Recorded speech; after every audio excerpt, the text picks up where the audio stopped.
BSNL માંથી નિવૃત્ત થયેલા નેશનલ ચેમ્પિયન વિરેન્દ્રસિંહ ઝાલાએ એક અનોખી પહેલ શરૂ કરી છે.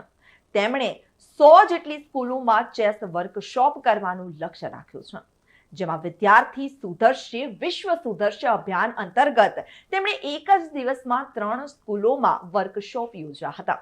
સુરેન્દ્રનગર જિલ્લાના દસાડા તાલુકાના કોચાડા અને બામણવા તથા અમદાવાદ જિલ્લાના વિરમગામ તાલુકાના કડવાસણમાં વર્કશોપ યોજાયા હતા અને ઝાલાવાડના ચેસના ભીષ્મ પિતામહ તરીકે ઓળખાતા વિરેન્દ્રસિંહે વિદ્યાર્થીઓને ચેસના મૂળભૂત નિયમો શીખવ્યા હતા. તેમણે બોર્ડ, મોહરાની ઓળખ, ચાલ, માર, check, checkmate, porn promotion, and pass, castling અને એલિમેન્ટરી મેટની વિગતવાર સમજ આપી હતી. આ વર્કશોપમાં 3 શાળાઓના કુલ 300 વિદ્યાર્થીઓએ ઉત્સાહપૂર્વક ભાગ લીધો હતો.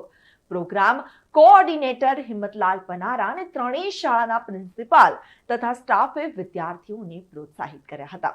પાટડીની પરફેક્ટ કેમ્પ ફૂડ ઇન્ડસ્ટ્રીઝના રામપાલજી પારીકે દરેક શાળાને 5 આંતરરાષ્ટ્રીય સ્તરના ચેસ સેટ ભેટ આપ્યા છે.